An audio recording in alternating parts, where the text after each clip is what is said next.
Welcome, true believers and newcomers alike.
Hello there, and welcome to the True Pop Culture 7 show. I'm your host, True Pop, here to laugh and think about pop culture stupidity.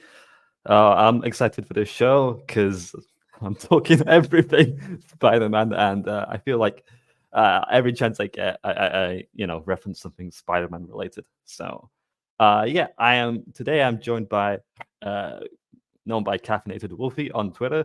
Andrew, how you doing, mate? Hey, I'm doing great, man. Thanks for having me on the show. Glad to be here. It's a pleasure. It's a pleasure. I constantly see you on Twitter, or now referred to X. I better not dead name Twitter now. Uh, Oh yeah, we don't want to do that, huh? I still yeah, call it Twitter. I think the majority of people still call it Twitter. yeah, it's acceptable that. And you have very good nerddom takes from what I read to you. So I thought, hey, why not get you on the show? Uh, and yeah, you've been keeping track of all stuff Spider-Man. So I thought you'd be a good guest for this show. Today, for today's show, we'll probably be not discussing a lot of news per se. I'll just be laying down some of my thoughts on Spider-Man 2 and the FNAF movie, and some news relating to both of those things. So let's get right into it. And I guess starting off with the first segment of the show, sucked into pop culture. And finally, the piece de resistance.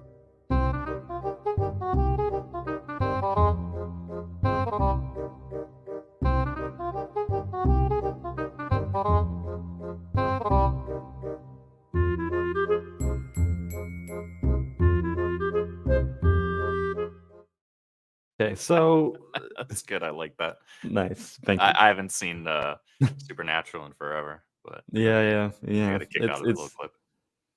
That's the Scooby Doo episode, so they get stuck in there. Yeah. So this is the segment of the show where we just talk about stuff we've consumed pop culture wise in the last few weeks or so. So Andrew, I was thinking like we'll start off with you because for me it's obvious what I've consumed. What have you watched anything, read anything, or interacted with Let's see. What have I done? I'm working like 24/7 right now. But anyone? that being said, the things I've been able to squeeze in have been mostly um horror related in some form or fashion. Um Primarily because it's October, we're getting close to Halloween. So No. usually every October I'll do a rewatch through of all of the Conjuring universe films because I enjoy those. I'll go back and rewatch some other good ones. Sometimes I'll go back and rewatch some not so good ones. Like I've been rewatching the live action Resident Evil movies and laughing at those because of how bad they are, and actually The replaying the games as well. Okay, the Mila Jovovich ones, Yeah, the Mila or Jovovich ones. I Yeah, know there's the Netflix one as well with Lance Reddick as. haven't touched that one. Don't plan to. I'm good.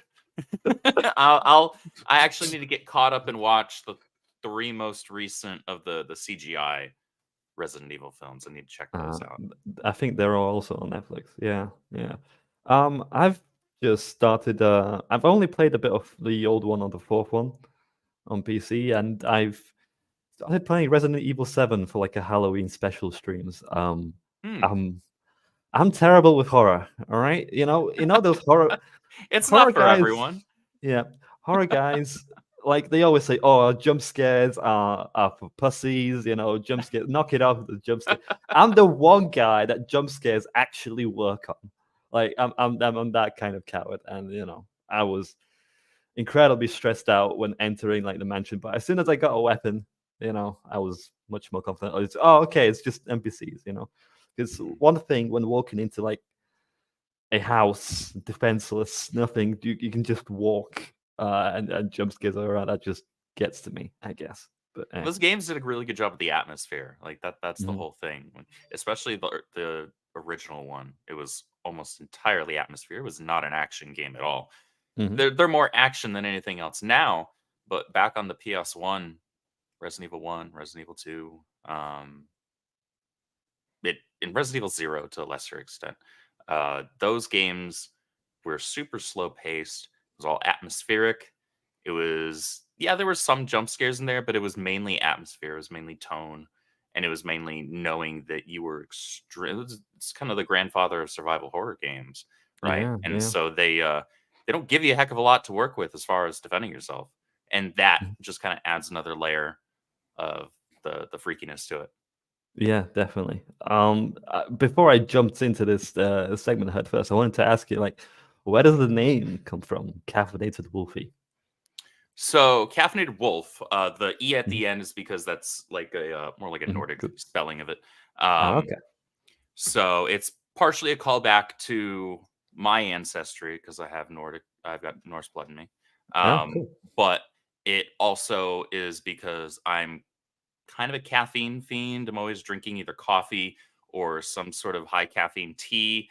Um, and I like wolves, but wolves also represent this kind of outside of like your stereotypical lone wolf type Mhm. character in media.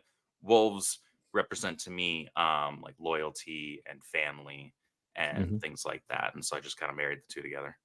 Okay. I think Dave Filoni would very like you. He has like a thing for wolves, He apparently. is yeah, I'd also tell him he's terrible at Star Wars. Yeah, yeah. Like, like 5 years ago, I would have said, "What? Why are you talking about? Dave Filoni is the goat. That Clone Wars show, my favorite of all time." But now Now we've had the though, live action Disney series, so yeah, it's a I'm little like, bit yep, different. yep. I agree. I looked into like his filmography, and he didn't write any of it. He was a director, so that's a He's bit not a of a tidbit. particularly good writer, um, Hmm.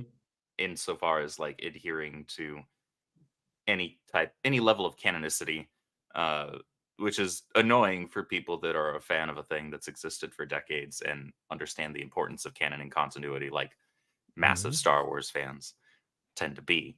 So when you start deliberately just kind of piecemeal throwing things away or just taking things like, yeah, I know we said we were throwing that away, but I'm actually going to like keep part of it and just kind of Hmm. rewrite it and reskin it, and it's not going to be as good as what you remember, but I'm going to Hmm. call it my own thing. Fans tend to not respond well to that. But the EU is not canon anymore. Then why are you still using it?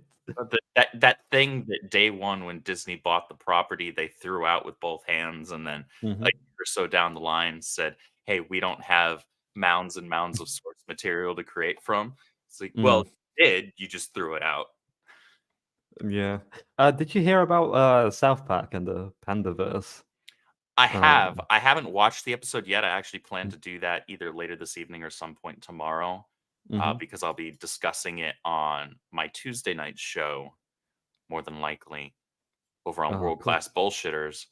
Um, but I've heard some things about the episode, and I'm pretty excited to take a look at it. Yeah, yeah, it's funny. South Park tends to lap at both sides, but I think like in this case, it does take a shot at Kathleen Kennedy and Disney overall. Um, but I don't buy the criticism back. Like, there's like a scene in which Kathleen like reads hate mail, Hmm. and that causes her to use the Panda Stone to make everything diverse.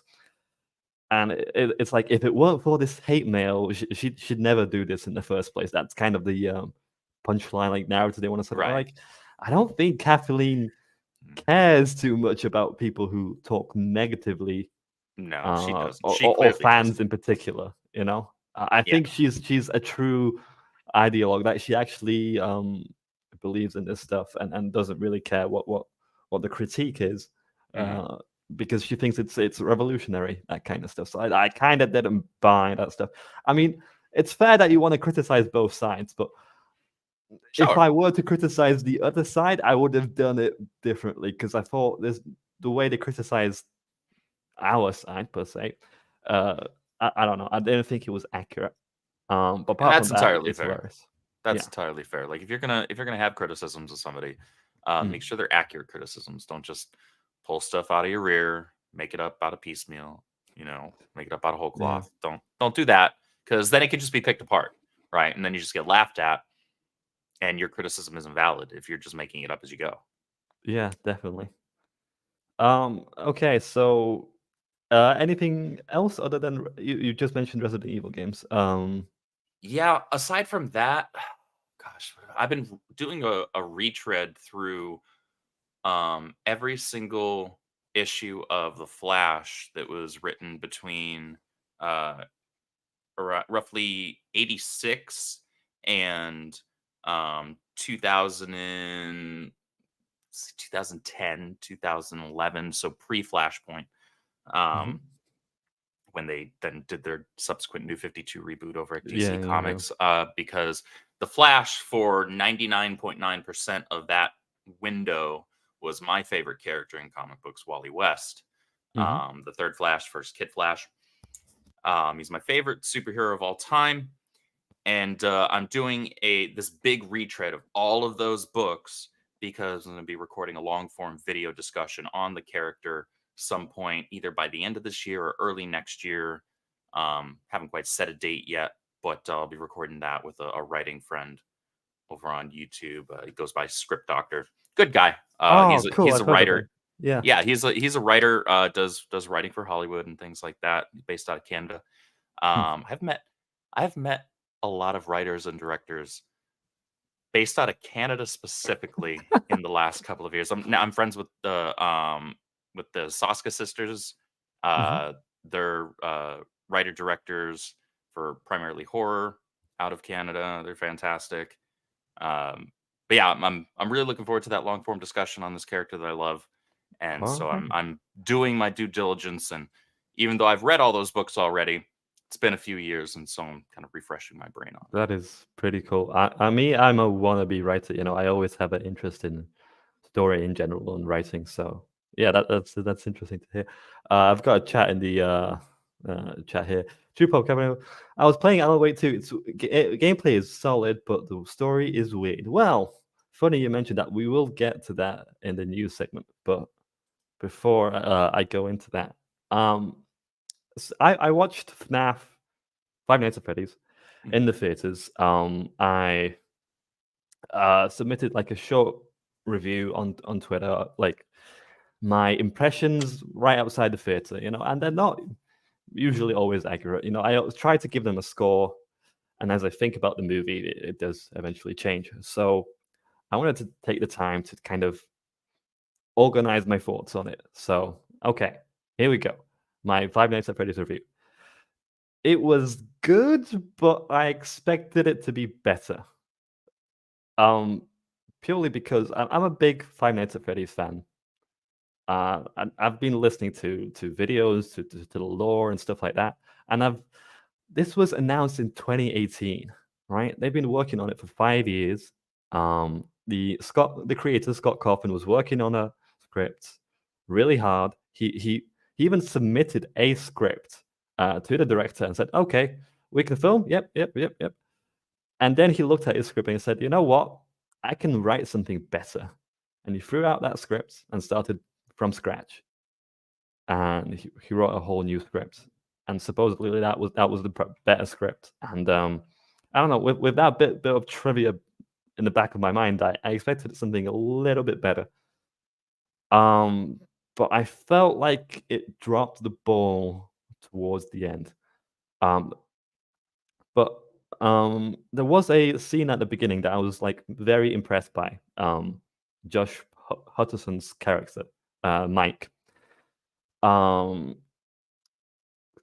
movie starts off with him working in like a mall as a security guard, and he's ordering his coffee or whatever. He's kind of spaced out, and he's looking at this kid all by himself, and some sort of adult like grabs him a little violently and then angrily shouts and pulls him away.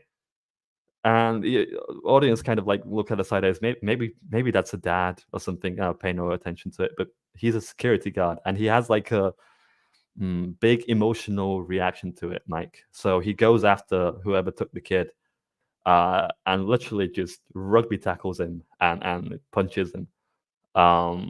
And then we do find out, oh no, this is just a dad. And later on, we do find out that Mike has suffered like a trauma. His kid brother was kidnapped. So what does that scene exactly tell us? That Mike has this trauma and he sees it in day-to-day life. Like he still carries it with him everywhere. And I thought that's such a brilliant scene. It says so much in so little. And I thought, okay, this is a great start.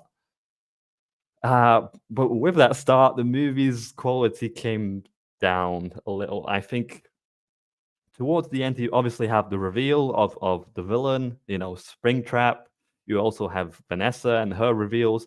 And I thought Vanessa was, I think, one of the weakest parts of the film. Like, I wish we could have gotten more of a motivation. Like, why is she afraid of her father? Why is she helping these two exactly? She could have used a bit more fleshing out. And Springtrap, I just thought he came out of nowhere. You could have used a lot more of a setup. It felt like it was too eager to get to its own lore. You can have lore in there and stuff like that from the games, but you have to focus on character and story first, and it found it slipping towards the end. But I wouldn't say it's like a bad film per se. Maybe I gave it like an 8 or a 9 out of 10. I'm probably going to lower that to like a 7 or a 6 in terms of objective quality. I mean, everything else was great, the horror scenes per se, and the animatronics themselves, everything set-wise, acting-wise I felt good for the most part. But yeah, just a little bit of the quality. And I saw it like getting trashed on Rotten Tomatoes. I don't know if you noticed that. I did see that Rotten Tomatoes, which I mean, I don't trust Rotten Tomatoes as far as I could throw them, really. Anyway, yeah. They gave it an abysmal score, but I mean, their audience score is the complete opposite, right? The audience score is overwhelmingly positive, and ultimately, that's kind of what matters. Yeah, there's probably, especially for people who, like yourself, are familiar with the lore, who they want to see them maybe take their time a little bit more with that and not just kind of rush to certain things, because then that can just kind of feel like a member berry or like a nostalgia bait thing, just kind of like almost like an Easter egg, and it shouldn't feel that way. And that's a habit in the film industry that has been built up and ingrained at this point, I think in large part due to how comic book movies have been handled for the last several years, as far as they'll just like try and overload certain movies with little Easter eggs and things like that and think that that's enough, to set up for a long-term story. And it's not. That you're actually shooting yourself in the foot when you do that, when you're trying to do too much, trying to put too much into one, hour and a half to 2 hour movie. You gotta pick your battles. You gotta pick your points of where you're gonna actually be dropping those little lore bits. Like, you don't have to do everything in one film. Yeah. You really don't. Definitely. You just have to make sure people want a second one. Oh, if your goal is to make a franchise out of it, right? Like, it is definitely getting a sequel. It's making bank. It's doing extremely well at the box office right now. Yeah. It's definitely a movie that was made for its audience, and that's really a good thing, because I've seen like other people give it like really bad scores. Like Jeremy Jones is someone I watched on a regular basis, and he gave it like a dog shit rating. I'm like, that's harsh. But I think like regular horror movie goers like expect it to be I don't know, this horror filled kind of thing. with Gore Fest and whatnot, and it's just like Five Nights at Freddy's isn't necessarily that. It's more so more intrigue and mystery as well as horror bits. And I don't know. I guess they were expecting something entirely different in regards to maybe like Horror's a lot more of a tonal Mhm. thing rather than visual, like Mhm. as you said, like a gore fest. It's not a slasher, as I Right. understand anyway. Like there's some dark stuff to Five Nights at Freddy's lore, but you don't. It's not presented that way visually, Yeah, at least not definitely. deliberately and not frequently, as I understand anyway. I never got into Five Nights at Freddy's. I just know that several years ago, like all the little kids were obsessed with it. Mhm. Back when I used to manage GameStops, and GameStops were carrying a ton of FNAF merch, and it was just constantly selling out. It's like, wow, they really hit the Yeah. big time with this. Yeah, dude, like the theater experience was crazy. You know how, because I'm in England, all right? And in England, we have relatively calm audiences. You know, it's very quiet, very chill. In here, I just heard constant whispering amongst each other, like at every dialogue scene, like, "Oh, this YouTuber made a cameo appearance," and they applauded out some scenes, and it's just like, damn, it's like I was transported into like an American theater where Right. everyone like cheers and stuff like that. It was nice, but I found it a little annoying. But Yeah, no, it I was nice get to that. see. I totally get that. It's the way that I see it is if it's a like early or midnight release type of a scenario, that's Mm, meant to be an event. And if you're going to the theater to see, especially if it's an event type movie, say yeah. Infinity War or Avengers Endgame, things like Mhm. that, when those were coming out, part of that movie going experience is going to be the crowd interacting and getting excited in that specific instance. And I think it's maybe not preferable, but if you're going to do that, that's the time to do it at, the midnight release or whatever. Like if you're just wanting to go see the movie and not be bothered by people, go virtually any other time. Go to a matinee, or go in the late evening when kids are usually going to bed or people are at dinner, whatever it is. Um and that way you don't have to worry about other people. I prefer to go to theaters for the most part. Um, Yeah. when it's like shows where I know most people are either at work or at home, and Mhm. therefore I'm in a mostly empty theater, so I can just sit there and watch the movie because that's what I'm there for. I'm there to Yeah. watch the movie, not listen to the jackasses behind me. Yeah. Yeah. Totally. Completely agree.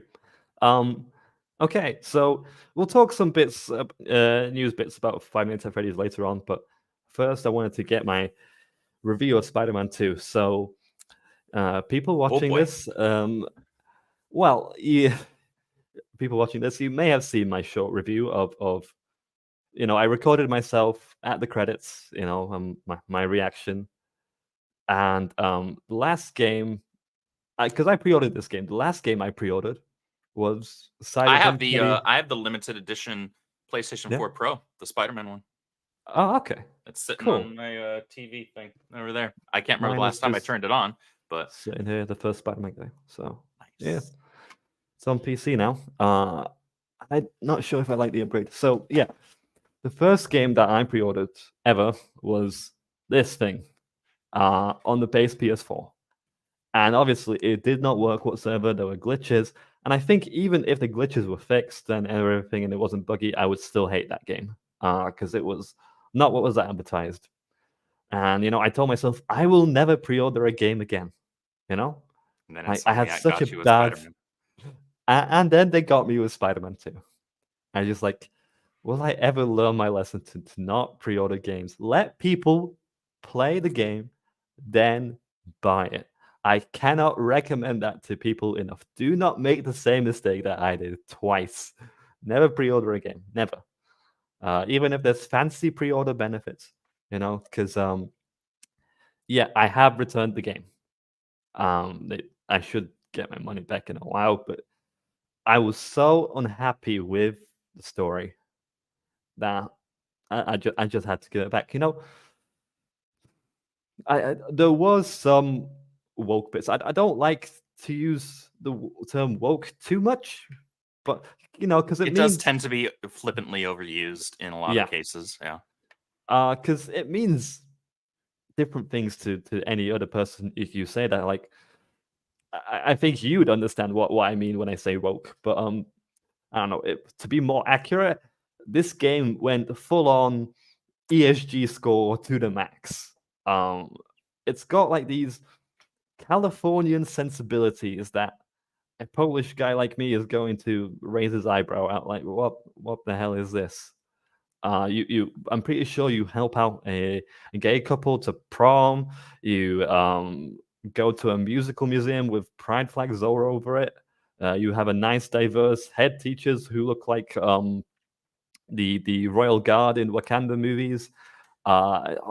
All sorts of these things are just eyebrow raising to say the least. And look, maybe people will say, "Oh, True Pop, you're being just prejudiced, blah blah blah. You just don't like leftist politics and blah." It's not that. You can do leftist stuff well, kind of like Arcane, and I don't mind, but you have to stop inserting your stuff forcefully because it's like It's the when it source. supersedes the experience, and Yeah. it's when it feels out of place and supersedes the storytelling. That's when it becomes an issue.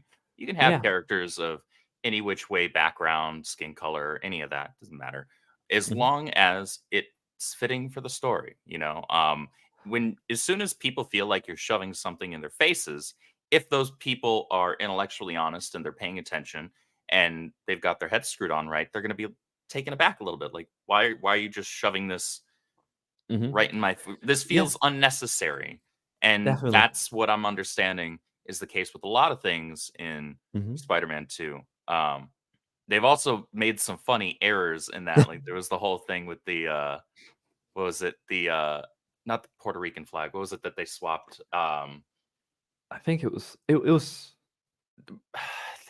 I There can't was believe some I'm other forgetting flags. right There now. was some other flags I remember, but I They do remember. messed up the flag that was supposed to be in, was it in Miles's house or something like that? Yeah. It was meant to be Puerto Rican, but it Yeah. was Cuban.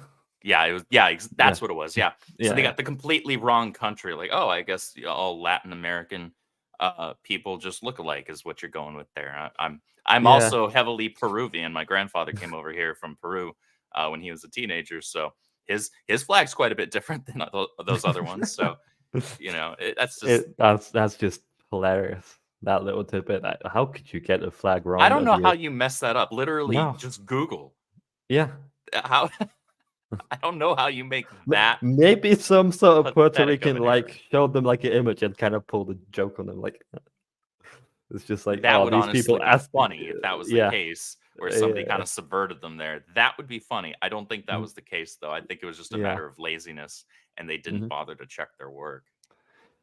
Yeah, definitely. And it's like my experience with the game overall. It was just like that meme of the guy pulling up through the drive-through, and Spider-Man 2 is like, we have diversities and all sorts of flags and blah blah blah blah, and you're the guy just serving it, and you're just like, sir, this is a Wendy's. Yeah. I was just like, sir, this is a Spider-Man game. Why am I playing as a deaf girl, person of color, spray painting? Like, why is this in this game? I mean, like, imagine if in the Batman Arkham games you all of a sudden helped out a gay couple escape out of the asylum because they were persecuted for being gay or whatever. That would feel so incredibly out of place in a Batman game. Mhm. Why is that acceptable now in a Spider-Man game? It's like they kind of attach their views onto Spider-Man because it's a popular franchise, Because they know it's going to get a lot of eyes on it. Yeah. They know that their ideas don't really apply to the majority of people, and they kind of attach their ideas to like big heroes like Spider-Man in hopes to get eyes on it, and it just story comes first. That's Story should always come first, and if it doesn't yeah. make sense for the story, Mhm. don't put it in there. Yeah, Like exactly. all the I'm sure we'll go on a nice long back and forth about MJ, Oh yeah. but all one of the most, if not the most heavily criticized portions of the first game were the Oh. portions where you were playing as MJ. People like, I don't want to say I hated them because it didn't ruin the game for me, but I was like, this is unnecessary. Why am Yeah. I spending this much time? Because it was what, like, I want to say it was like 3 or 4 sections in the Mhm. first game where you did that. You play as MJ, you had to sneak around, blah, blah, blah, blah, blah. And at least I will give them this much. At least in that first game, it was primarily just sneaking around. You weren't beating the piss out of anybody. You know, you weren't taking out symbiotes. Yeah. The eyebrow raise said it all there. Yeah. You know, so it's like, okay, yeah, she's not a fighter in the traditional physical sense. She's a small little thing, especially the MJ they decided to go with, which is a whole Lois nother Lane, matter. you mean? Yeah, really, just dollar store Lois Lane, which is unnecessary and a disservice to both Peter and MJ as characters. Most people did not like those sections and they didn't want them back, and they made that feeling known. Yeah. This is the 21st century. Fans will tell developers what parts they didn't like about the game. You know what a smart developer does? Takes said feedback and says, okay, they don't like these sections of the game. Let's gonna not triple do more down. of those, right? No, instead, but that's Insomniac, right? I guess these days. Instead, they decided to say, all right, cool, we see you. What we're going to do instead, because we think this is what you want more, is we're going to have MJ not No, they only have want it more. Yeah. we're going to give you more MJ solo sections, right? Right? But no, we're not done. Now she's not just sneaking around as a wannabe Solid Snake meets Lois Lane. No, now she's actually just going to be beating up the bad guys her damn self. And I have like a bit of thing what the director exactly said. I guess I'll share it because we're on the topic. This is about people complaining that MJ was OP. Yeah, I saw that. Yeah. And it's just like, dude, I'm in the mood to you. This is just the arrogance on display. I don't know if the audio is working. Is it just muted on Twitter? I think it is. Let's talk about the MJ missions a little bit. Is the audio okay? Yep. Okay. Yep. Let's talk about the MJ missions a little bit. Okay, let's talk about it. Because you made her like the most OP character in the game. Just get it out there. She's OP. One shot OP. everybody. She's OP. I knew that those missions weren't the fan favorites coming. Oh, really? Oh, really? so you knew. You did they knew. know. So it didn't just you weren't temporarily blind and you didn't see all those messages on Reddit, on Twitter, and probably fan mail as well. You didn't see YouTube videos. Oh, it was, you knew. You were completely cognizant. We didn't like them. We didn't want them. Okay. Yeah, Spider-Man 1, glad we we cleared knew that we had to make. Sorry, what was I that? said glad we cleared that up, buddy. Yeah. On, we knew we had to make her more of a proactive, capable person. And if she's a little OP, I don't give a shit. It's important to have her be a capable hero. You know, this might sound cliche or whatever, cheesy, but like you don't need to have powers to be a hero. In the original plan, she wasn't a playable character in the last mission, but we thought, hey, can we get all 3 of them working as a team in that final mission? So at the very end, she's there. But yeah, she's OP. She's probably OP. I don't care. Let's talk.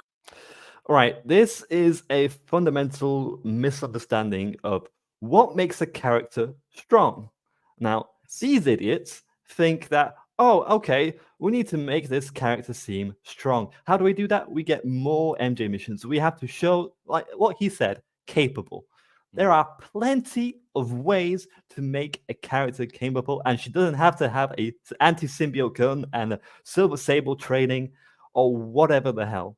All right? You don't have to have any of that. You can have a character be mentally strong, and that's what MJ is. She is one of the most caring, kind individuals who supports Peter always. And I guess kind of Aunt May was in this game like that, kind of motivated Peter, like in flashbacks and stuff like that. But you know, I guess like MJ she needed to be capable, and they didn't know how to do that. That is such insulting way to treat a character that way. It's Like, there's- insulting for me as a longtime Spider-Man fan, because I grew up Yeah. reading Spider-Man comics in the 90s. I was born in the late 80s, but I was reading the comics in the 90s. And at that point, Peter and MJ were still married. This is pre One More Day, which we don't like to talk about for good reason. MJ was such a crucial part of Peter as a person. Mhm. And diminishing her character by just turning her into some OP boss girl is a disservice to her, because she was already an incredibly strong female character. But being a strong female character doesn't mean that you go up and you punch the bad guys all the time. There are plenty of characters that do that. You got Rogue, you got Storm, you got Jean Grey, you've got all these other female characters, Black Widow, Psylocke. The list could go on and on.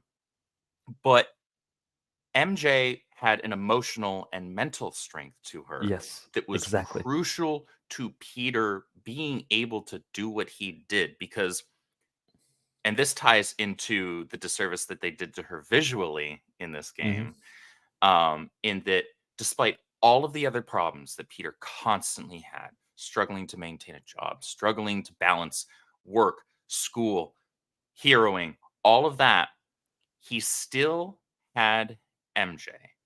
When she says he hit the jackpot, a lot of people think that line is just kind of a throwaway, even if iconic line. But there's a lot of meaning behind that line, because Peter being with MJ is so outside of his pay grade. He's not an unattractive guy at all. He's actually supposed to like remove the stupid, like from the freaking 60s, the sweater vests and the bow tie, remove that, put him in normal clothes, and he's a good looking guy.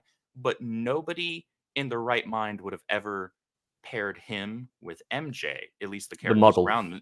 Yeah, right. The supermodel, the actress, eventual business owner, right? She winds up that's far more recent in terms of like her owning a night. I forget the name of it, but it was a nightclub in New York.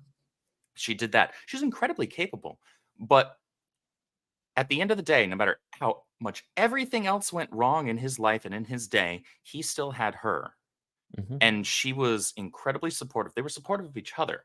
And when you just kind of reduce her down to from Mary Jane, like girl next door, supermodel, she's supposed to be a smoke show. When you reduce her down to just plain Jane, which is what they did in, I guess her model was still like semi-cute in the first game. Then they changed it entirely. And I don't like the cute MJ either. Like I said, MJ is supposed to be a smoke show. She was cute. Okay. This one just... It's not MJ. She's got Jay Leno's jaw, for Christ's sakes. Yeah, we'll get to that. And I'm not some like anti-women, misogynistic guy. I probably have more Mary Jane comic books than most people. Okay, like I've got her in I've got the whole single issue run here and the trade, as well as some J. Scott Campbell signed variants. Very nice. This book was actually, believe it or not, more interesting than the main Amazing Spider-Man book at the time when it was coming out, which was being written by Nick Spencer at the time. Thank God he's no longer on it. I'm not buying new Spider-Man comics anymore because they fell off a cliff.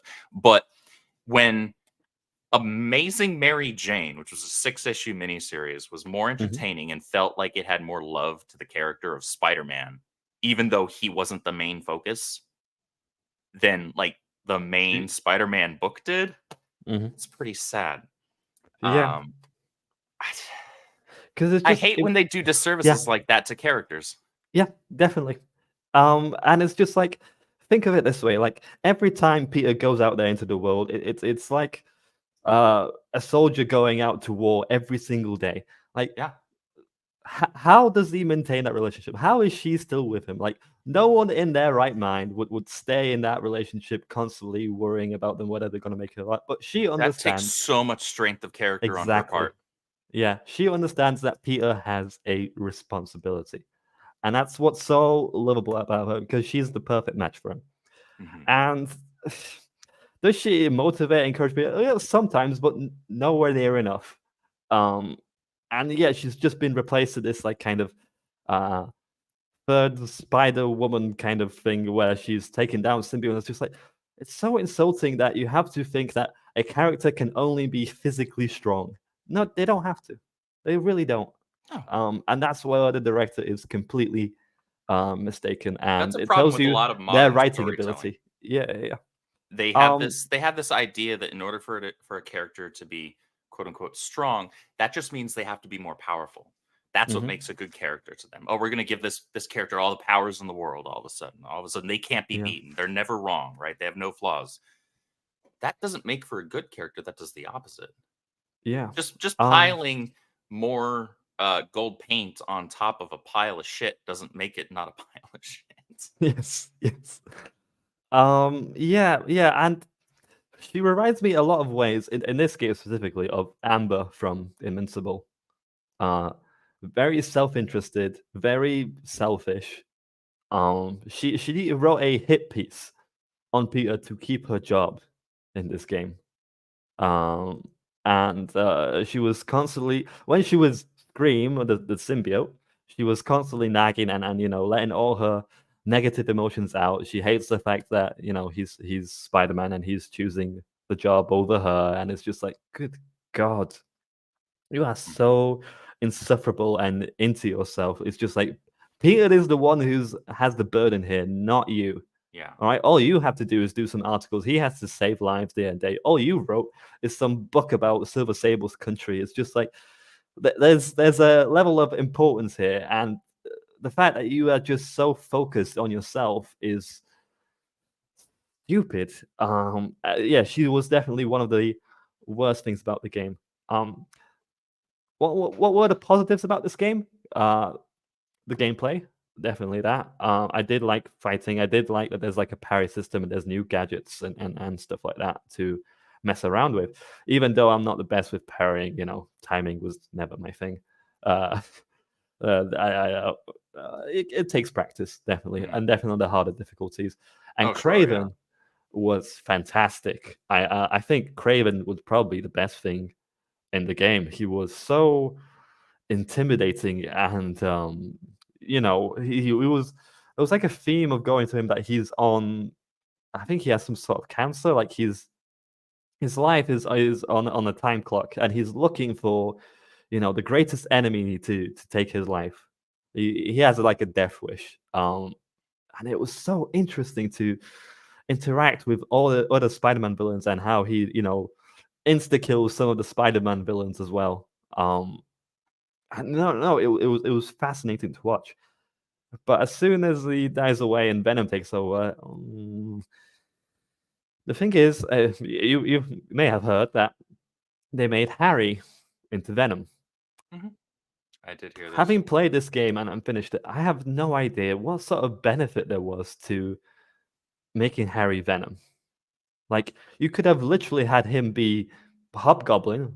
You could have him as Hobgoblin could infect other people to be goblins, and it'd be literally the same. There was no benefit to him having the suit. There was no benefit to him being Venom. Venom is meant to be like the antithesis of Spider-Man. All the power, none of the responsibility. Yeah. There's even like this comic of Eddie Brock in his childhood where he kidnaps his neighbor's cat or dog, and the neighbors like worried sick everywhere, and she hangs up like posters, and Eddie Brock just shoves it into his locker, and after a couple of days, he gives it back. Oh, look, I found it. Do I get a reward? He's all about the reward, none of the responsibility. He wants to be more so seen as good, and he's got this hatred of Peter Parker because he was what he sees in him what he always wanted, but not knowing the right way. And it's kind of like this symbolism of them being complete opposites. Like, and in here, I don't get that sense. I just get the sense that the Harry just wants the suit because it just keeps him alive, and he's addicted to it. And it's just like it's nowhere near as good as having it be Eddie Brock. There's no real big benefit to Harry having the symbiote. I don't know. That's a I big just feel problem like they with went villains for- lately, and Mhm. it's this idea that every single bad guy for the most part has to have some sympathetic Yeah. backstory. Yeah. We're supposed to feel so bad for them. No, Eddie Brock is supposed to be a prick. He is Yes. supposed to be a meathead, a jerk, and you are supposed to feel really glad when Peter punches him in the mouth. Like that's the entire point. And some villains just need to be exactly that. They don't need to be super complex. There doesn't need to be a ton of depth to literally every single villain. Yes, you want there to be that for some, absolutely. No, I do think there is depth to Eddie Brock, like tons of it, but he is just downright. There is, but sadistic. on the surface, he's just a jerk. And that's the only baseline. That's the starting point. That's all you need to start telling a good story with him as the villain. But we've never seen Venom done well in outside media, out of the comics, outside of like the original 90s Spider-Man cartoon, really. It really shouldn't be that hard. I thought they'd get Venom right. Like when I first said, okay, you'll make it Harry, whatever. But now that I think about it, it's just like there was no point in doing that. What was the point here? Visually, he looks great. Mm-hmm. They did a great visual design for him. Like, yeah, I'm like, it's too bad we didn't have that in the movies. But it's just like, I guess I kind of liked Doc Ock. He grew on me a little bit, even though I found it very predictable that he'll turn into a villain. Oh yeah, I mean they telegraphed that from a mile off.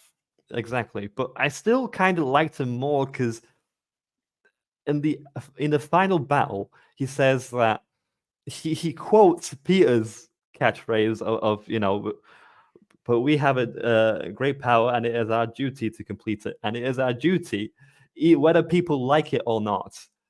And he's like, that's interesting. So he has a sense of duty, but he's trying to kind of enforce it onto other people. He's kind of really controlling, and he's kind of twisting what Spider-Man's motivation is. And that I found that interesting. And Doc was a lot more of an interesting villain, and Venom is just they swinged and they kind of missed. Like I didn't feel anything really, especially towards the end, right? So Peter is supposed to kill him. He has no other choice. The symbiote has bonded permanently, and because Harry is dying, and Peter blames himself. It's Aunt May all over again. He's killed his best friend for the greater good. Okay, you can kill him off. Okay, that makes sense. Except they cop out. They use Miles's electricity powers to kind of resuscitate him, and he wakes up, and he's on there. So no stakes, no consequences. Yeah, exactly. So and now he's in a coma.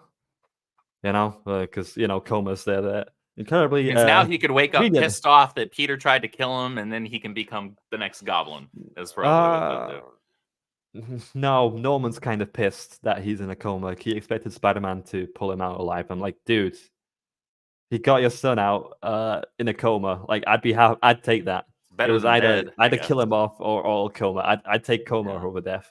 But Norman's kind of pissed, and he's going to become Goblin. So I felt it was like an incredible cop out of not killing him. I think they should have killed him. I really think they should have killed Harry. It gives Norman more motivation.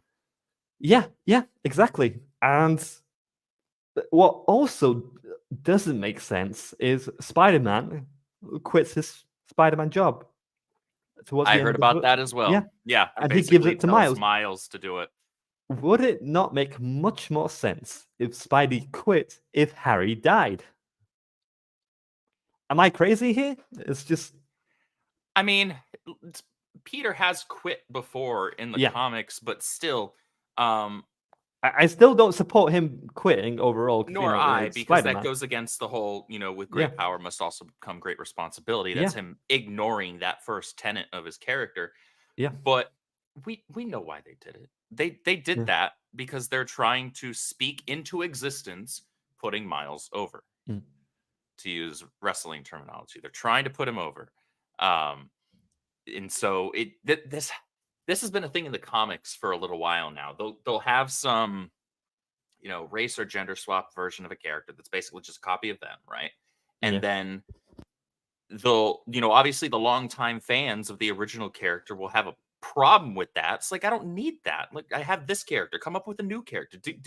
Do another thing. That's fine. We can have another character, but this character is Spider-Man, this character is Wolverine, and so on and so forth, right? And Mhm. what these writers will do in these comics, and I'm not surprised that it's made its way into video games, is Mhm. that they'll have that original character like affirm that this other Yeah. character that's just a copy. It's like, oh, of course Mhm. you're Spider-Man. Of course you're Wolverine now. They think Endgame that trailer. just I like this one. yeah, exactly. Exactly. Trying to put Captain Marvel over just because Thor said that, and everybody at that point still liked Thor because Taika Waititi hadn't started writing the movies. Mm. So I hate when they do that because that's kind of Yeah. narcissistic, actually, on the writer's part, Yeah. thinking that they get to voice that into existence as though their voice and their opinion supersedes that of historical Mhm. precedent and the actual characters voice themselves. Definitely. But yeah, I just felt like you're definitely spot on. But I also like felt from like a writing's perspective that they shot themselves in their own foot. Like, because it's just like this scene would make much more sense if Harry died. Like that he's taking a break and he's letting Miles do it. He wants a break because he killed his aunt, he killed his Harry to save the world. And it's okay, understandable. You're taking a break, whatever. And it's just like they don't even have that build up to him taking a break. You just cop out. Harry's still alive. He's in a coma, and I think I know why Harry's in a coma because apparently they want to make a Venom spin-off game. And it's obviously going to be Harry Osborn. That's the main reason, right? So Harry gets a nice bit of plot armor, I guess, from Right. that. So that ending, like after that ending, I was like, okay, I'm returning this game. I think that's MJ, and that ending really didn't hit home for me. And I'm trying to think, what else did I not mention in my notes here? Yeah, and the third thing that I've noticed is the relationships are really, really weirdly written in this game. Peter is just like always complimenting MJ, like, you're amazing. Oh, you'll figure out this journalistic job. It's just like, good God, Peter, can you just get MJ's shoe and lick it? Because that you might as well do that with your stinking dialogue. Like, good Right. God, I've never seen this kind of simpery beforehand. And Miles does this as well with his deaf girlfriend. It's like it, It's so these ham-fisted when you do yeah, that. Like, real healthy relationships don't yeah, look like that. You can, for lack of a better term, kind of,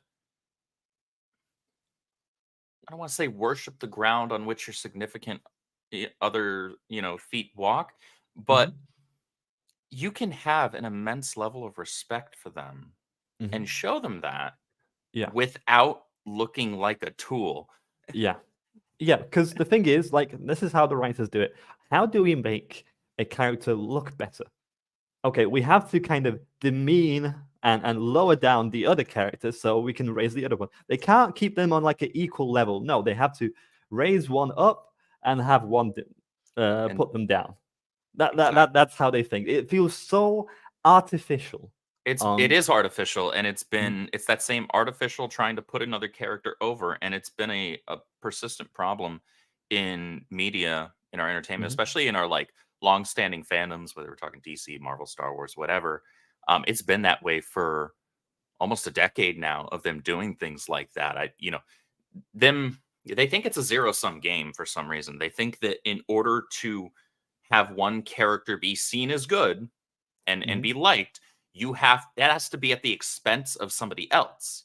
In order for women to be elevated, we have to demean men, or vice versa, right? In order to have a strong black character, we must therefore make all of the white characters terrible, again, or vice versa.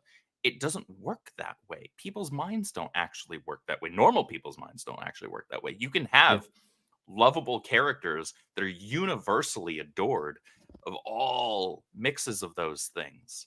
Male, women, black, white, doesn't matter. And we've had that. We've had that for decades. I grew up reading comics and stuff in the 90s. Like half of my favorite characters were not men. In fact, probably good 65% of them were not men. And then a good handful of those were black characters. I'm not black. I'm not a woman. That doesn't matter. That's the least interesting thing about them.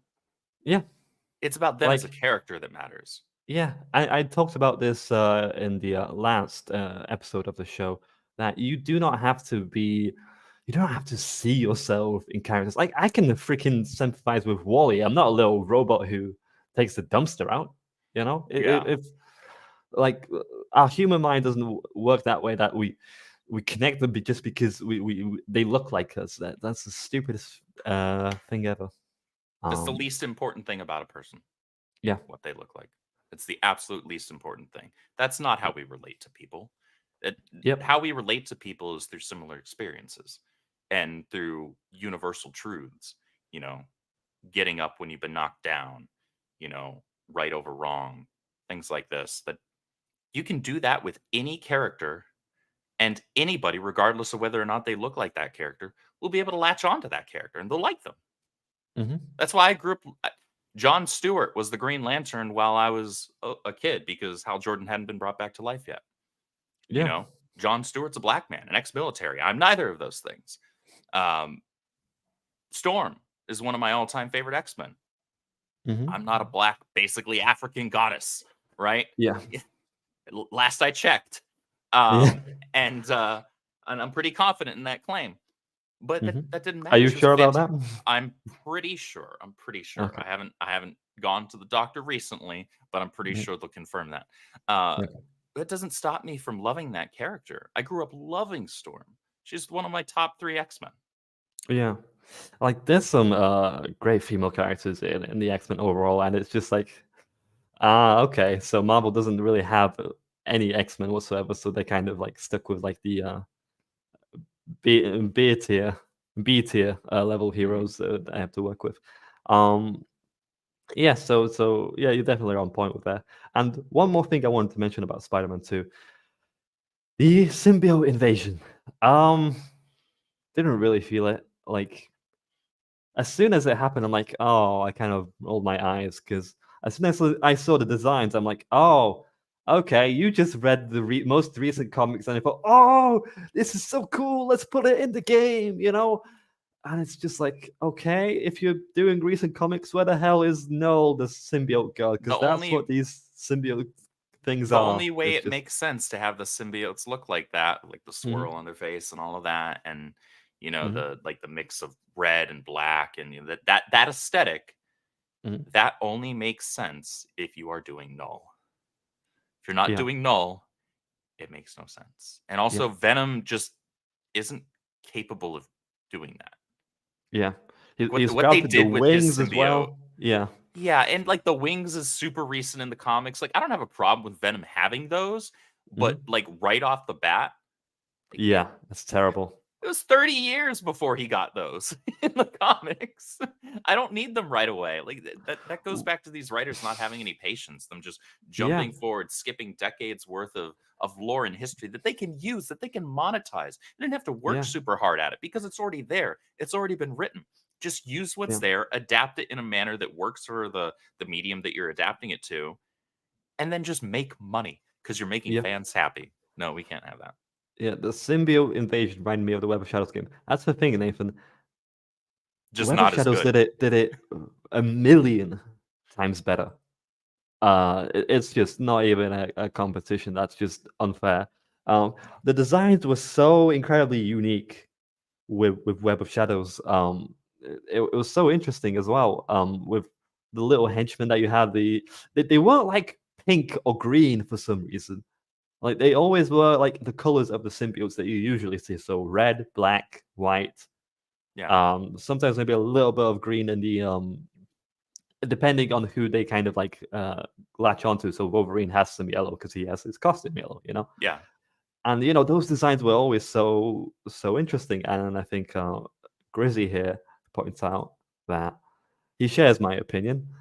I'm gonna say Spider-Man Web of Shadows did Venom infecting New York better than Spider-Man 2 infinitely better. You got to fight symbiote Wolverine.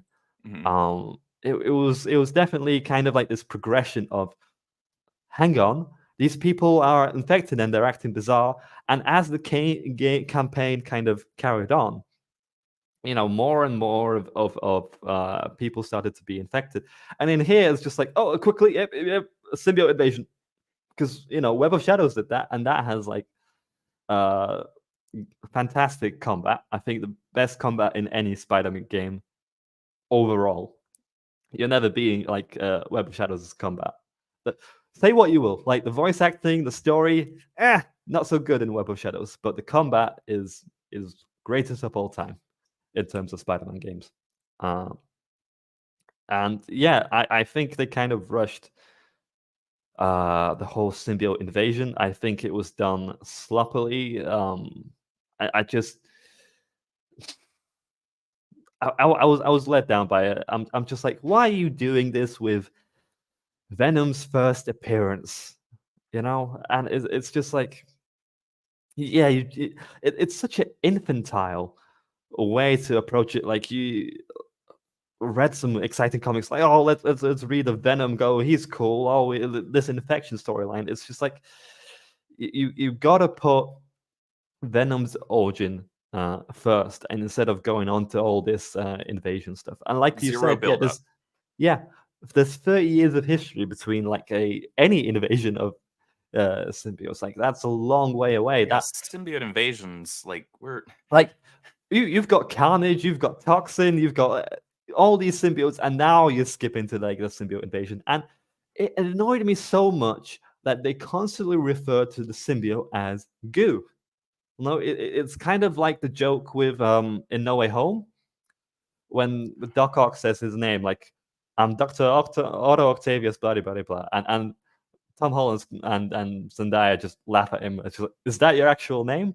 And they kind of like did the same thing here with them kind it's of demeaning to the character. It annoyed Yeah. me that they did that in that movie. I was like, And really? You're gonna disrespect Otto like that? Okay. And they kind of did the same thing here with just calling the symbiote like kind of, oh, and we're gonna defeat all the goo, but make sure not to trash all the goo out, because they constantly refer to like it as a goo in a jokely manner. And just like, why though? Like, MJ, It's childish. This symbiote has taken over your mind and could potentially eat you, and you're referring to it in such a jokingly manner. Like, this is an alien race that is invading people, torturing people mentally everywhere. Literally rampaging across the city, and you're just calling it goo. It seems a just feels- disservice. The explanation and the title that you're giving to it is not commensurate with the level of threat that this thing Yes. is. You should probably take it a little more seriously. Now, Peter, sure, he's known for quipping, he's known for jokes. Yeah. But this doesn't feel like that. It just feels like being childish for the sake of being childish. It feels very MCU, honestly. Yes, exactly that. And it's just that just informs to me of kind of like the kid's perspective per se. Like, the whoever wrote this game, whoever made this game, isn't a full-grown adult. It just felt like that. Well, we at know that at time least so one many of the times. writers looks like. Oh, we'll get to that. All right. Okay. Those were our reviews of Five Nights at Freddy's and Spider-Man 2. Let's get to the news section and cover some news topics behind these two things.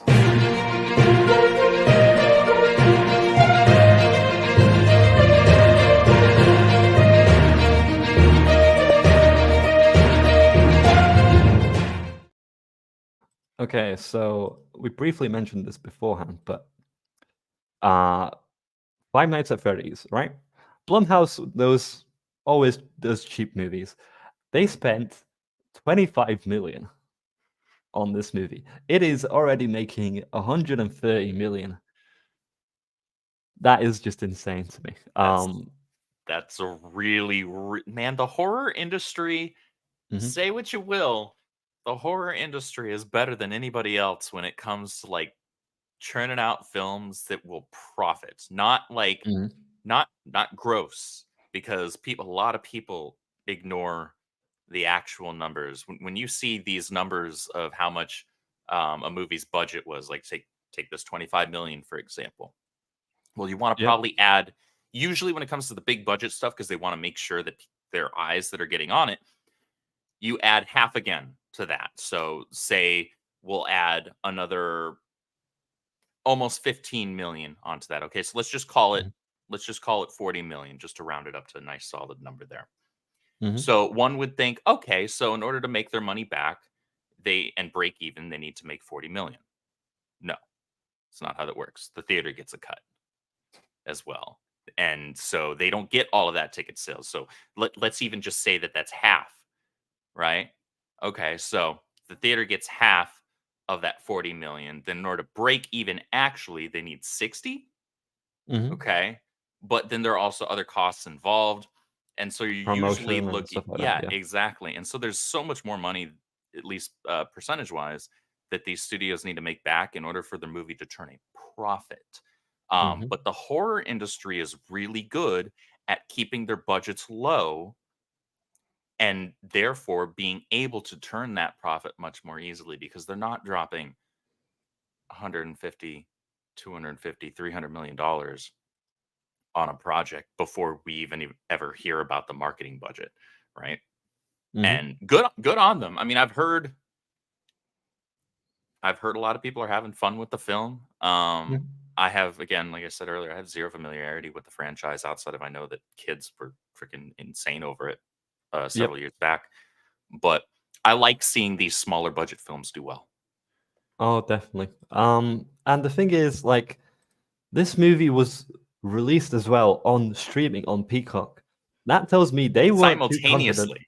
Yeah, and that tells me that they weren't too confident in that film, and that really annoyed me. Like, this is FNAF narrative. This is a lot of people like this. Why are you putting it on streaming? That's just insulting to me. Like, wow.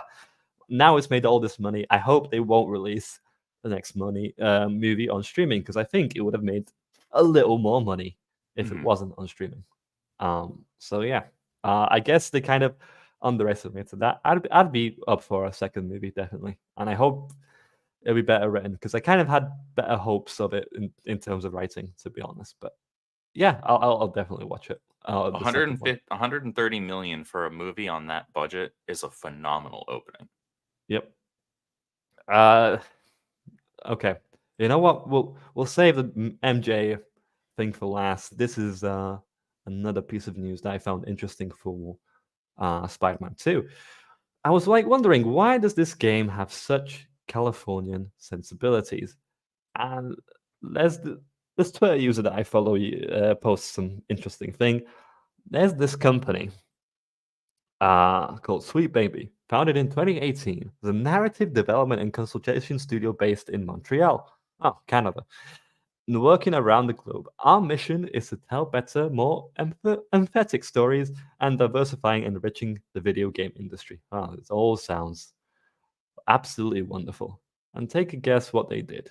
We worked on story consultation for Spider-Man 2, and we worked on character arc, voice, and sensitivity reading. Now, I've been hearing a bunch of stuff about Alan Wake, so this is a little interesting to see that there's... I know a lot of people that are disappointed with Alan Wake 2 because they were very Mm. much looking forward to that sequel. Because it's been several years since that game, the first one, came out. And I know they did the remaster not too long ago, Mhm. but that was kind of a sleeper hit, almost like a cult horror hit, and Mhm. in many ways. And it seems like gameplay wise, it's like solid. But Kind I'm of like hearing, Spider-Man. yeah, I'm hearing it. They kind of copied like the more or less gameplay mechanics of the Resident Evil remakes, which I Mhm. guess, I mean, if you're going to copy for that genre of game, that's probably not a bad one to go with because, however people feel about those remakes, mechanically they are very strong and their combat mechanics work perfectly for what they're trying to do with it. So that makes sense. I I was talking with some people yesterday, and they were telling my boss actually was watching somebody stream Alan Wake 2. Is like, I've Mhm. been watching him play for something like 2 hours or more, and I've 4 yet to hours, see yeah. Alan. Yeah, yeah, and Yeah, I'm like, I heard Eric say that. Yeah. I'm like, what are you talking? Isn't the game called Alan Wake? Who else are you playing as? And Yep. Eric, who is a black man, a black business owner, he's like, he's just playing as some black chick, and I'm like, Mm. it's called Alan Wake. Where is Alan? That's Yeah. like that's almost Yeah. as if you were doing something as stupid as calling your game Spider-Man, then you play a third of it as Mary Jane. Oh wait, Yeah. On the subject of MJ,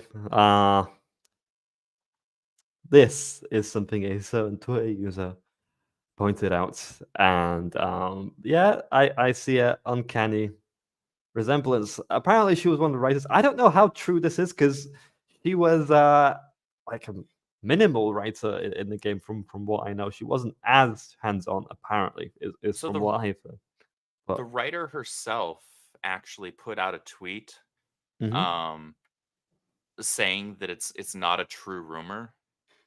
okay. That the character was not modeled off of her, and I'm like, Mhm, well, okay, you can say that, but I mhm. also have two functioning eyes. I don't even need these. These are blue light filter. These are not corrective. These are just Oh, blue you light. have blue light. Oh, nice. Yeah, they're blue light Nice. filter because I stare at screens all day for work. Yeah, me too. And so I just, I'd rather keep my eyesight as near perfect as it can be. And Mhm, I can look at those two images side by side and be like, yeah, I hear you when you say that it's not a true rumor, but it's hard for me to believe you. mhm, definitely. And what's more insulting, I don't know if you have the Yeah, game. the actual model. She's, I think, Yeah, somewhere here. There we go. yeah. Like She looks like an actual MJ. you And could I you could have pointed just this done out that. much earlier than yeah. I pointed this out when the first trailer came out. Mm-hmm. Like this is Stephanie Tyler, the face model for MJ, and somehow they translated to this. So she was the same face model you used for the first game and the second game, and it's just like, what happened here? I Like, don't know how you mocap that and mhm, end up with what we got. You no, need new it's just mocap equipment, I guess. yeah, definitely. And it's just like if you look at some other uh mocapped actress like face models, they look pretty similar. What the hell what happened with MJ? I It's a guess great that's just question. You could look at the I forget the name, but the actress that played Ashley mhm, Graham in the remake of Resident Evil 4. mhm, You can look at a whole host of other characters and their mocap counterparts as well. And there's it's never going to be a complete 1-to-1, but it's usually like mhm. super close. We're talking like 0.95 to 1. Yeah. And that's pretty darn close, all things considered. I don't know why, when you have this, you would do that. It Yeah. it makes absolutely no sense. That tells me it's deliberate. It's absolutely deliberate. Like, how can you look at these two side by side and tell me that that's not? Yeah. It's just it frustrates me because it's just like MJ is a supermodel and you're just pulling off self inserts. It's just like even with Black Cat over here as well. Yeah, She's gay by the way, Black Cat. Did you know that? Wow, amazing. I heard that they made her bi in No. the game, which was a I would thing that have they did preferred in the comics like a year or yeah. two ago, which had never been a Oh, thing prior. okay, interesting. I was like wondering, huh? I've never heard of Black Cat being bi. It's because she wasn't If until she 5 minutes ago. right, and I was like, if she is bi, then it's probably in recent comics that I did not bother to read at all or keep on. You are exactly correct. Yeah, and I guess I was right. And it's just, it's so annoying because I would have much preferred this Peter to be with MJ, with Black Cat, sorry, rather than this MJ, because Based on how yeah, the character interactions were in the first game, at least, yeah, it was mhm. like, wow, they're writing her better. Yeah. They're making her more of an interesting character. Yeah. It's not confirmed, it's just speculation. Everything I've seen, they've used the same model from the last game. It seems something weird happened on scanning her face. Oh, definitely. Definitely. Yeah. And sure works for Sony because people and stuff saying Spider-Man 2 Mary Jane. Yeah, it's just like it's not a matter of like, okay, you can criticize like, oh, why isn't she affected by whatever. This is not the same as this. Can't people get that through their thick skulls? That's the main point. That's the main antithesis of what we want to point out. And that's not even recurring to people because, certainly people go blind. It's just like, how dare you be misogynist? Like, no, it's not about that. It's like, look at this image. Look at that image. What the hell happened here? And it's just, it's like, I don't know why you're getting mad at me. You're the one that changed the character. Yeah. Like, you want to talk about, strong female characters. Well, you took someone who was a strong female character for decades and you turned her in just kind of a twat and made her, go from being a smoking supermodel to that. Yeah, and the thing is, like, part of me was hoping maybe they'd do like a Gwen storyline, but with MJ, kind of because they switched around things with Eddie Brock and Harry. Maybe they'll switch across. They have to kill someone in here, like someone dear to Peter, and I'm like, who could they kill? Maybe MJ. Now, they're not going to kill Miles. They want to make a whole trilogy on him. Oh, I'm sure. I'm sure they do. And it's like MJ was a viable option for you to kill off. Maybe even Harry. Harry was probably the most plausible because, he was on a ticking clock. Narratively, it made the most sense. And they did not kill anyone. It's just like, what are you doing with this story? And it's just like that company with consultation. If outside parties and companies are consulting with you on stories on sensitivity, it's just like there is something fishy going on here. Like, what the hell are you doing? And it's such a shame because the Black Suit storyline, it's all just so forgettable with the fact that it's just a symbiote invasion, and there's this Peter gets a brand new suit of an anti-venom suit, so it just kind of doesn't matter anyway. And what I've noticed as well is just like, okay, we have to give Peter symbiote abilities either way because Miles has all these electricity powers, so Peter has to keep up somehow.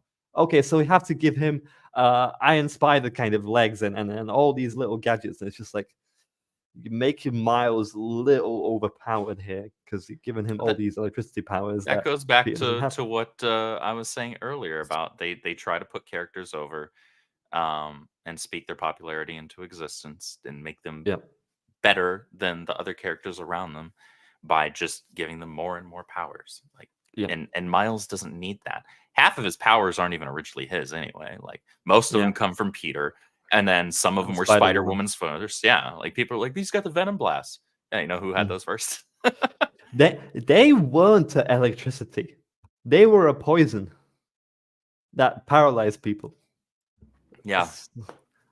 It's just like, no, it's electricity because it's into music. And it's like, Miles, I really don't care that you're into music. And it's just like, look, I don't mind the idea of Spider-Man having a sidekick, I really don't.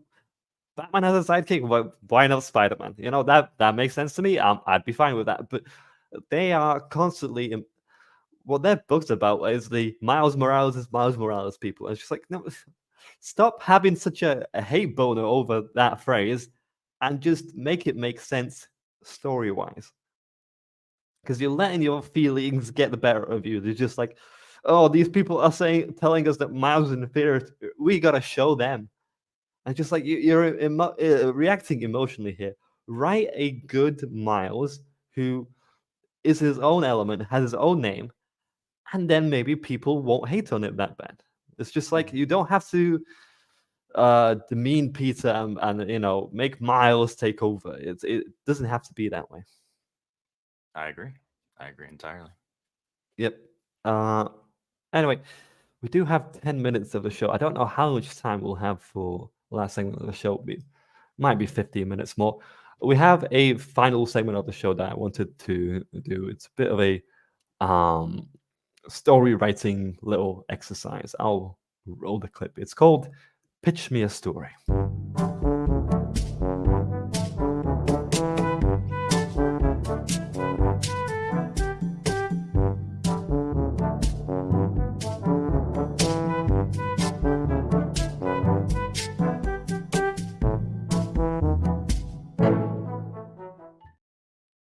Okay, so Pitch Me a Story is a segment of the show where I spin 3 wheels. So we've got the genre wheel, and we've got the franchise wheel, and then there's interesting. Okay. also a third wheel. And based on these wheels, we each pitch a short story. Like after we spin the wheels, I'll set like a timer for like 3 or 4 minutes. Then we write down whatever our short story is. Come up with ideas. And yeah, just figure out a little short story. It's a bit of fun. And I can gladly reveal that the third wheel is the ESG wheel. Oh, So- dear Lord.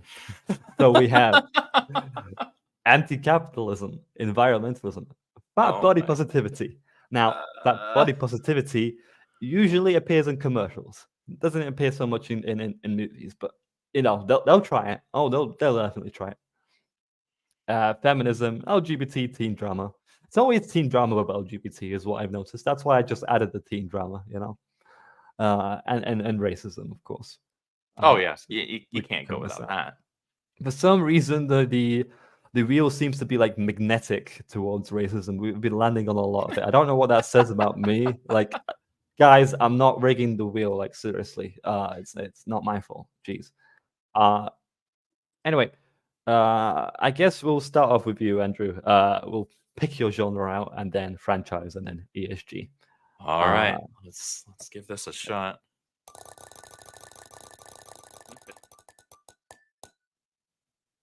Mystery. Mystery. Okay. So your genre is mystery, and then your franchise is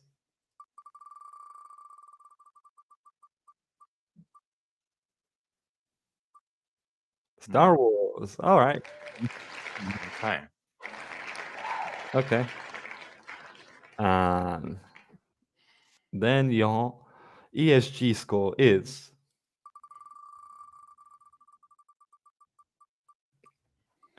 what's it gonna be? And it's feminism. I mean, we already know that the Force is female, right? Exactly. That. See, Wow, that was just a layup. See, I think this is how writers actually go about writing their projects. I really do think so. Like It it very just well fits may be. perfectly, It's just like they go with Star Wars, feminism. It's just like what genre should it be? Mystery. All right, yeah, that's unique, right? That's original. I really I do feel think like I've they already go ahead seen and this spin one. that. So yeah, just to refresh everyone's memory, you got mystery, Star Wars, and feminism. Dun dun dun. Okay, so for me, my genre will be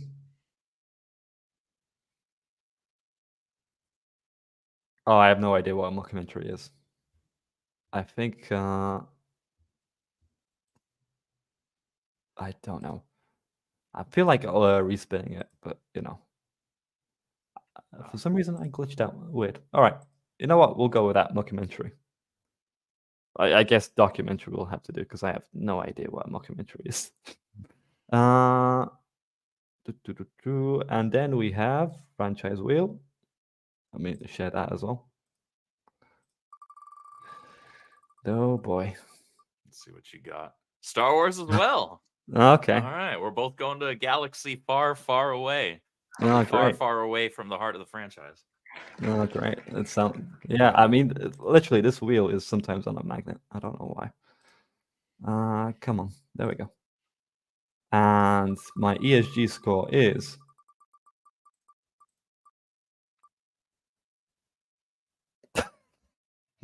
You almost got racism. You almost got racism. I almost got racism again. It was centimeters away. Yeah. I guess I should celebrate the fact. Okay. I will play the little timer and a bit of music. Give me a second. Okay. Like 3 minutes should be enough, right? Sure. Okay. And ready, set, go. Play a bit of music just in case. Okay, so Star Wars and LGBT. God. This is gonna be a difficult one. We can cast like actors in this as well and stuff like that. So have all the fun you want with it. It's a bit of a silly little segment out of the show. All right, so I guess.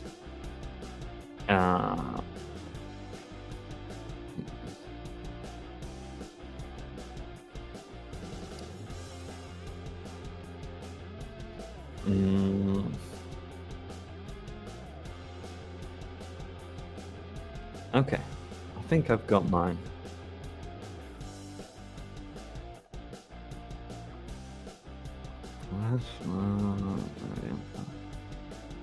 Okay.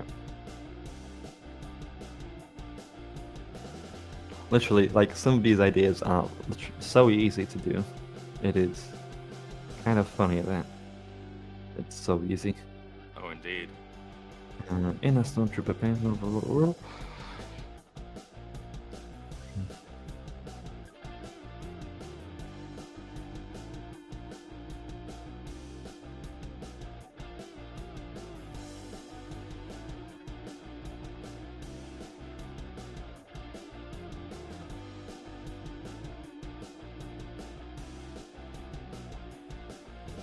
Okay, I mean, we both got to have like Kathleen Kennedy like spearheading projects, right? Oh, absolutely. Mhm. Queen Kennedy all the way. I mean, that's the only way to do it, right? It'd be only the most logical solution, I Yeah. suppose. I mean, it always needs to end with a bang. That's always the trickiest endings, you know. How do you end it in an interesting way?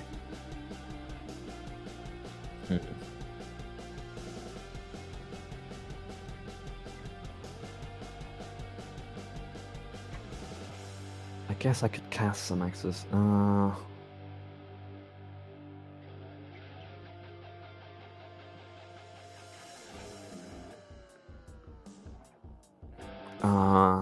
Crap. It's another rebel character.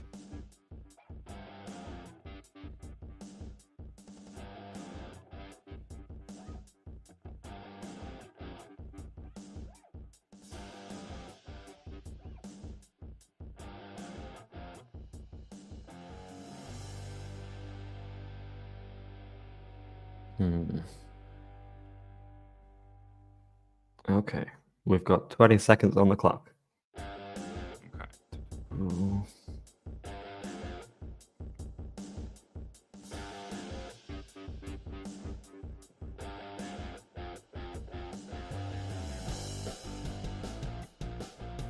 I found mine. All right, time's up. Okay, I guess I can go first. All right, let's hear it. What you got? I don't think mine's too good, but you know, it'll do. So Hey, that could mean that it's just good enough for Disney, right? yeah. I suppose so. So mine is set in a empire base. You know, stormtroopers all around, and you have like these two gay lovers, and you know they're being bullied by the rest of the stormtroopers. You know, very mean so. You know, I thought they thought the empire was a very accepting community, but it turns out that wasn't the case. You know, they're racist against aliens for flip's sake. So obviously, you know, it's what you can expect.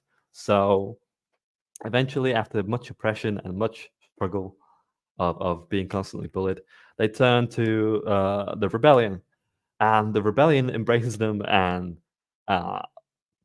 essentially gives them all the propaganda they need to kind of fight against the empire. And yeah, it's gonna have returning characters like Rose Tico, because I think she was a highly incredibly popular character. I mean, her figures have sold out everywhere. Oh, And absolutely. I'm thinking Kathleen Kennedy to spearhead this story-wise, and I'm thinking like maybe someone like Greta Gerwig directing it, just to kind of get that more woman feminist angle. I mean, Kathleen Kennedy probably looks at Barbie and was like, I want to make something like that. So yeah, all female cast, of course. It's gonna have feminist undertones as well. Even though it's gay lovers, they identify as women. I forgot to mention that. Oh, okay. Are they actually biological women, or are they men that identify as women? Yes. Oh, okay. Wow, you checked all the boxes too. Anyway, that was the best thing I could figure out. I think that's the Thank you. next one we're gonna see on Disney Plus. Honestly, I could definitely see that on Disney Plus. I yes. think you should just. I might know a guy. You could send him your pitch. Disney seems to be hard up for ideas right now. Mhm. I think you might have something, at least something that's up their alley. I mean, they did that story with I essentially ripped off Battlefront 2, like the recent one, where they had like two Empire Yeah. people and then turned to the Rebellion. So I just pinched the idea, make them gay, make them diverse, and just hey, copy and paste that. Yeah, easy. I Job think done. I think that's how they do it now. I think So I'm that's kind of like getting like the Dave Filoni approach of stealing someone else's story and just pasting it in the recent. Yeah, right. Yeah. No, absolutely. Absolutely. I think I they would like like I that. like the angle. I like the Oh, angle. thank you. I am truly stunning and brave. Very Anyway, cool. Andrew. You must identify as female. Uh-huh. Tell us your pitch. Okay, so tell me if you've heard this one. I think this is completely original, totally new idea, never before seen. We're gonna find ourselves on an unnamed planet. We're gonna come upon a young woman. She's got no memories of her family, no Wait. idea where she comes Is from. this unnamed planet Tatooine? It could be. It looks almost like Tatooine. It looks almost like Tatooine. You could. I would understand the confusion. I would honestly understand the confusion. You have a galaxy of whole millions of planets, but the one I planet can't we have believe three it's not movies. butter. Same thing. Tatooine. Yeah. Over the course of the story, she's going to discover that she has the ability to tap into this universal, mysterious power called the Force more powerfully than anybody else in galactic history, despite the fact that she never do it before. She's never had any training, but she can do it better than anyone because we come to learn throughout the course of the story that the Force is actually female. And what I mean by that is it actually identifies this universal energy. It identifies as female. It's actually male, but that's why she's the most powerful ever. This is going to be written and directed by Kathleen Kennedy, starring Amy Schumer and a bunch of men she's going to make look incompetent. Nice. I love it already. I love it. 5 out of Blockbuster. 5. Summer Yeah. blockbuster. Bob Iger definitely approves that. He greenlights that. Yeah. I guess what would the budget be? I think like a 200 million would be safe to say. Like make I'd it say 3 hours as well. 200. Yeah, just shy of 3 hours. The CGI might end up a little spotty, so we might have to double or triple the CGI budget. So we're gonna say that it was about a 250 million budget before marketing. It really comes out to about 350 or 4. And then marketing is gonna skyrocket that up to about 7, and we're not gonna make anything at the box office. Yeah, I mean the chat seems to approve. So Hey, what's up, Marcos? Good to see you, buddy. Anyway, that was the True Pop Culture 7 shows. Thank you so much for joining me and entertaining Thank you for the having me. dumb little game that I have towards the end of the show. Yeah, it was great talking all things Spider-Man here. And loads of you guys have asked me like after I made that YouTube show, oh, True Pop, okay, you said the story is shit. What was so shit about it? All right, I've splurged out all my thoughts here. Why it's shit. Now they know. Yeah, listen, I'm not just saying that this game is woke and it's bad. That's not the only thing I'm saying. I'm saying no, I don't think we used the word woke once while we were criticizing it. We were just saying why ESG it's bad stuff. as a storytelling. I guess we did that, but on a just general storytelling perspective. and how it doesn't line up with how these characters have historically been presented, how they act, Mhm. how they look, and That they just didn't. holes in storytelling. Mhm. And that's all you need to do, honestly. Yeah, maybe some of Yeah. those came about because they were trying to be woke, because they were trying to check their boxes for the ESG score. But you can acknowledge that while still making the actual criticism because of legitimate reasons. Yeah. And again, it didn't have any emotional punches whatsoever. You didn't have any uh close friends deaths. Like the first game, like if you compare the two, first game is a superior in a lot of ways. And I wasn't even a fan of the first game too much, even of its story, of the timeline of Peter being 8 years and there's no Gwen Stacy, no Captain Stacy, no any of these things. Hmm. And it just felt everything felt a little off to me. But now that I have compared it with Spider-Man 2, Spider-Man 1 had a better story. And definitely like a hard choice of Peter choosing between curing people and curing just the Aunt May. Yeah. And I can't think of anywhere else where that uh, it just emphasized, with great power comes great responsibility so much. And in here, I didn't really feel that. It just felt like kind of like a child, like, oh, let's have some symbiotes invade towards the end. Let's It have it on literally MJ. sets Let's look. aside and shirks responsibility at the very end by taking a Yeah, break. yeah, exactly. And not even because Harry died. He's in a Yeah, coma because for he God's didn't die. sake. No consequences. So in the first Yeah. game, you have consequences, Mhm. serious, permanent consequences. Aunt May dying because Peter decided to put the lives of millions above hers, even though that's not what he wanted to do. He knew that's what he needed to do. That's what his responsibility was. So you Yeah. have power and responsibility, consequences. In this game, you have no consequences and shirking responsibility. Yeah, So you don't have Spider-Man. definitely. And on that bombshell, we'll say goodbye to everyone here. Have a rest of your day. Good rest of your day. I can't even speak anymore. Anyway, guys, I'll see you all next show. Next show, I will have a very special guest. If nothing is delayed, Metal Commander from EFAP will be joining me on the Cool. stream. I can't wait for that. I've been watching some of his stream. Metal Forge on Batman and Red Hood. Mhm. Under Red Hood. I love that animated movie so That's a much. fantastic movie. And yeah, they did like a whole show on it, and I listened to it all, and it was loving every second of it. So yeah, I really like the way he dedicates like a podcast onto some movies. I think I'd like to do that as well. And I think check me out on the Legion of Mima show as well on Saturday evenings my time. I don't know what time it would be. I think evening as well in US time. Andrew, do you have anything to promote or shill? I do have your Twitter and Twitch links in the description below, so please do check them out as well. Well, with it being Sunday, every Sunday evening, I get together with a bunch of guys from my community and we do some Mario Kart over on my Twitch. So we're going to be doing that here. We usually start around 8 p.m. or quarter to 8 Central Time. So we're going to be starting that up here in a little over 3 hours. Okay. So you guys in the chat can check that out. It's a ton of fun. I usually end up getting screwed pretty badly by the game because that's Mario Kart for you. But it is definitely. a ton of fun, so I encourage people to come watch. All right. And with that, we're out. See you guys.